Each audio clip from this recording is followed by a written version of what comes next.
With the Vietnamese gone, the job of defending the country fell to the Cambodian army. Ill-trained, poorly equipped and low in numbers, they soon found out that the rebels, including the Khmer Rouge, were serious fighters, enjoying ample supplies of good quality arms, mainly from the West and from China.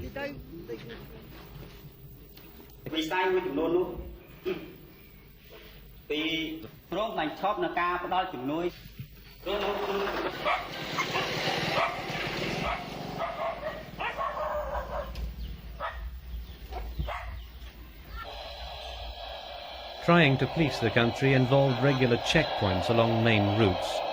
Here, anyone looking potentially military, or anyone indeed with any means of transport, would have their papers checked.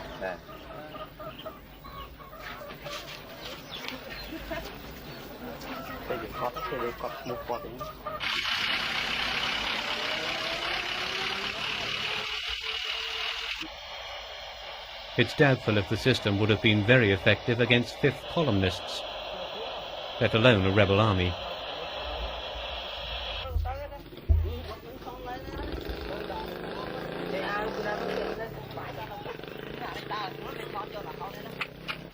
The weapons being used here are extremely old. Unlike the soldiers, many of whom are little more than children.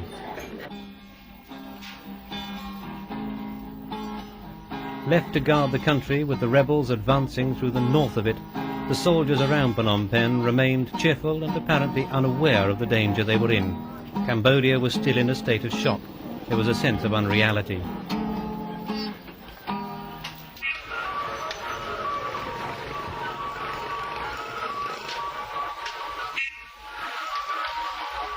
Today the streets of Phnom Penh are once again bustling with people and traffic. It's been like that since soon after the Vietnamese invasion, but for the 4 years before, Phnom Penh was a ghost town. Pol Pot drove everyone out of the cities and forced them to work the land with no modern tools. They had all been destroyed.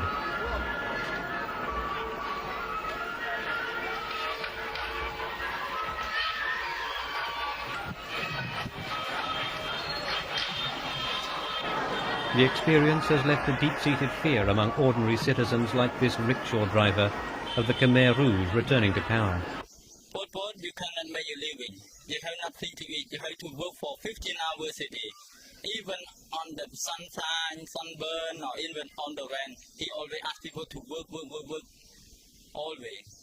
I work hard, but I can support my children, me, my wife, especially my family, to get enough food, enough clothes, and they have school for my children, hospital for my children, and so better than Pol Pot time, too much better.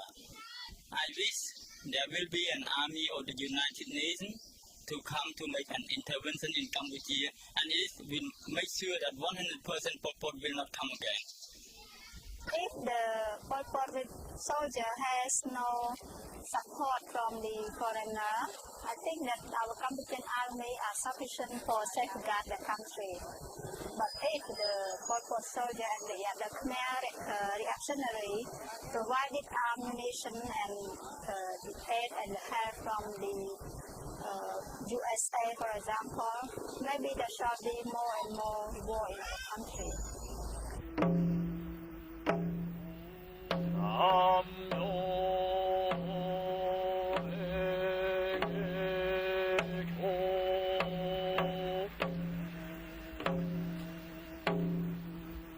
Cambodia is traditionally a Buddhist country. During the Pol Pot years, though, religion of any kind was frowned upon, and the faith went underground. It stayed that way under the Vietnamese to start off with. But Hun Sen, the Prime Minister the Vietnamese installed, restored Buddhism to its traditional place as the recognized religion of Cambodia.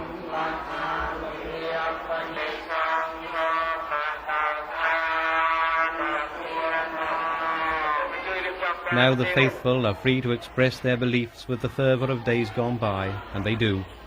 Hun Sen, in restoring Buddhism in Cambodia, also made a public declaration of his own faith. Hun Sen has already declared Buddhism to be the official state religion, and I'm glad to say that he too is a confirmed Buddhist. So all Cambodian people welcomed his decision. We greatly appreciate Comrade Hun Sen for allowing Buddhism in our country. Ironically, although Hun Sen's government has not had UN recognition, the government in exile of which the Khmer Rouge are part has. He is keen to shake off his country's puppet communist image.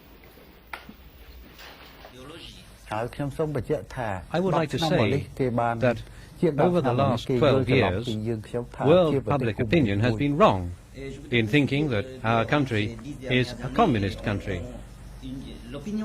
For those 12 years, we have maintained a free market economy.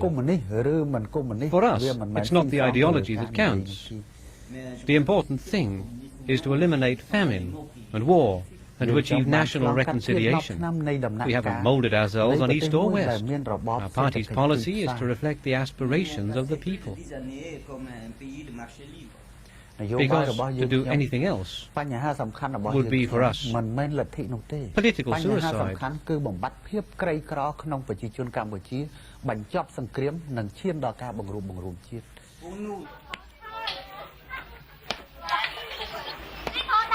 These once grand houses belonged to the old French colonialists, many of whom had stayed on until the Khmer Rouge drove them out. Now the poor of Phnom Penh occupy their decaying opulence. The Cambodian government has offered to sell them back to their previous owners at a fair market price, but so far there's been no sign of that offer being taken up.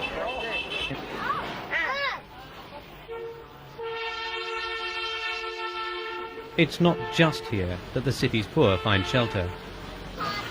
There are people living on boats. Some of them are Vietnamese, who prefer to live in Hun Sen's Cambodia than under the strict communist regime in their own country.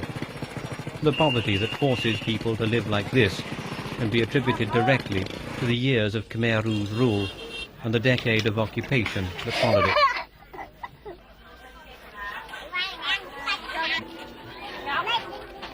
But the Cambodians who live